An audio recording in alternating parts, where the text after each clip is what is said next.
Greetings, welcome to the Dividing Line on a Thursday, yes. My promise is we will be done in an hour. Not 2 hours and 22 minutes or however long it was, but just 1 hour on the program today. Start off with a couple video clips. No, I have not even had the desire, to be honest with you, to even start looking at the vast majority of the stuff that's been posted on YouTube. I commented on Facebook that not even Google itself can withstand the onslaught of videos being posted by each of the Hebrew Israelite groups in regards to yours truly, and they continue doing so. But there does seem to be one commonality for many of these, and that is, I don't know how he's been doing it, but Rich has been actively suppressing the truth on this program. And I don't know how he does it because I move around so much, but evidently he's using video editing software to remove the horns and pitchfork that is obviously a part of my everyday appearance. And I think that's a pretty good job because I can even go like this, and you can't see my hands hitting the horns or anything. It's just.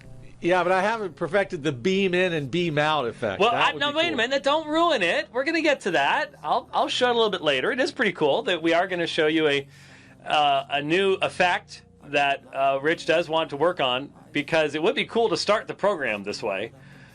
Maybe the folks at GMS can tell us how they did this. I'd have to get my hands on some Star Trek sound effects, too. Well, that we'd probably get sued for copyright infringement on that. But anyway,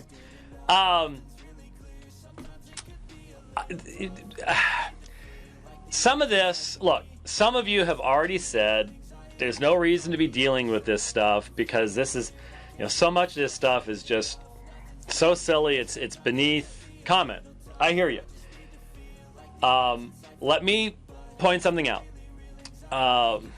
We already know of a number of people who have left the Hebrew Israelite movements simply because someone finally, and look, you saw when Vocab was on, and the guest he said, I'm no expert in these things, and there have been people that have been working this area for a long, long time. It's just that we have a bigger platform, and my only hope is that since we've taken the opportunity to look at some of these things, that's going to help get their information out there. But there have been people faithfully laboring, seeking to do the right thing for a long, long time. God bless them.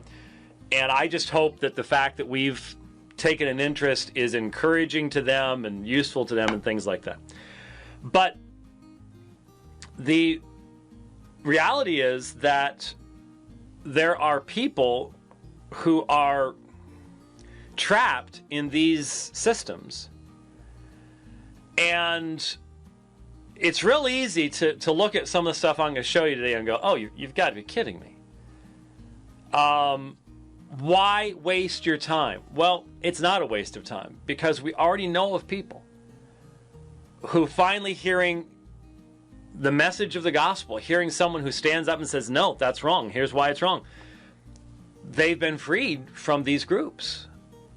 And they're not the big names. A lot of them are women. But aren't they worth the time? Sometimes, I'll be honest, I get a little concerned with some of my Reformed brethren because unless it's intellectually stimulating on a certain level, then, why bother? And it's sort of the attitude that, how many times in talking to Mormons have we had to go back over James chapter 2? And about the 4,000th time, you get a little tired of it, but you got to realize the whole reason you learned that stuff about James chapter 2 in the first place might be for this very encounter. And there's that thing called patience and stuff like that. And I'm not the most patient man, so I get it, I understand. And it's frustrating to me to hear the stuff that's being said. Do I like having horns painted on my head? No. But it's I also recognize it's not because these men have any knowledge of who I am or what my life is or anything else. We've challenged their presuppositions in a way they've never been challenged before. So this is the only, since they don't have the truth, the only reaction you can have is to attack the messenger and try to protect your people from the influence of these folks. But what's interesting, I'll show this to you in a second, but what's interesting is so often, unwittingly, they're getting our message out to an audience that we'd never be able to reach. Even they're taking stuff from our programs and presenting it to their people. It's not that their people are watching us. They're getting the gospel to their own people, and I don't think they realize they're doing it. We'll look at that one in a moment. This first one, I'm just going to play a little brief clip. I started listening to this on the drive back from Colorado, and I was listening to it. I couldn't see it. So once I brought the video up, because it's not good to watch videos while driving. That's just unless you're in the back seat. But I was alone in the car, so that that wouldn't work either.